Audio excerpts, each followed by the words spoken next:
கண்டிப்பாக அடுத்தபடியாக நாம் தான் 100% ஆட்சி போகிறோம். அது எல்லளவும் மாற்றமில்லை. எனது தாளத்தேவன் தங்களோட உழைப்புக்கு கண்டிப்பாக நன்மை கிடைக்கும். உழைப்பவனே உயர்வான். இந்த எடப்பாடி பழனிசாமி மாதிரி, இந்த தினகரன் மாதிரி, இந்த மோடி மாதிரி, இந்த மூப்பனார் பையன் எப்படியாப்பட்ட பையன் ஜி.கே. வாசன், அவருக்கு கூட அந்த அறிவில்லையா? அறிவில்லையான்னு கேட்குறதுக்கான தப்பு. அது யாரையும் பெரியவங்களை அவருக்கு பேசக்கூடாது, அதுவும் தவறு தான். இல்லை, அவருக்காவது மைண்டில் வரணும்ல, நம்ம யாரோட போயிடணும், அவங்க அப்பா எப்படி பண்ணாங்க. ஒரு ரஜினி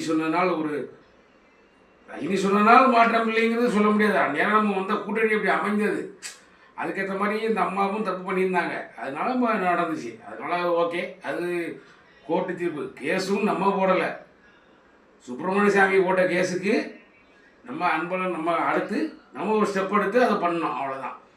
இந்தியாவிலேயே ஊழல் குற்றவாளியில் போன ஒரே கட்சி தலைவர், அவ்வளோதான். நம்ம என்ன சொல்கிறது, அவ்வளோதான். என் தலைவன் மேலே போட்ட ஒரு கேஸை நிரூபிச்சிட்டா நான் நாளைக்கே அம்பத்தூரில் நடுவில் தூக்குடுத்தவங்க ரெடி. அது யார், பேசுறதுக்காக பேசலை.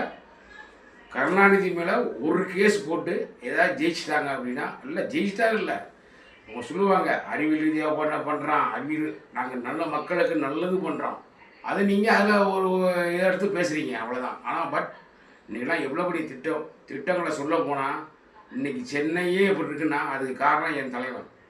நவீன சென்னையை கட்டமைத்தது டாக்டர் கலைஞர் கருணாநிதி, முத்துவேல் கருணாநிதி ஸ்டாலின். இது என்னால் அடக்கவே முடியல. இன்றைக்கெல்லாம் என் வீட்டில் போன மாதம் 5500 நான் வச்சுருந்தேன் கையில். அந்த 1000 ரூபா வந்தனால போட்டு என் வீடு 6500 ரூபா கொடுத்தேன்.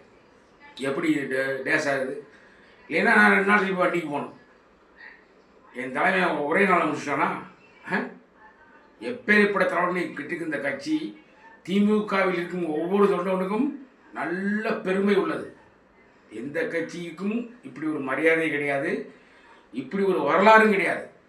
திமுகவில் இருக்க ஒவ்வொரு இளைஞர்களும் தயவு செய்து முரசொலியை படியுங்கள், பத்திரிகையை படியுங்கள்.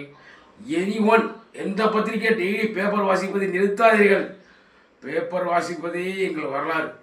எங்கள் வரலாறு பேப்பர் வாசிப்பதிலும் திமுக செய்த சாதனைகளை நீங்கள் ஒவ்வொருவரும், கலைஞர் குரலோவியம் அது இது நிறைய வச்சுக்க. என் தலைவன் நீங்கள் உங்கள் வாழ்க்கையை காப்பாற்றிங்கிறதுக்காக எவ்வளவு கலைஞர் செஞ்சுரி நூலகம், நூற்றாண்டு நூலகம், நூற்றாண்டு பஸ் ஸ்டாண்டு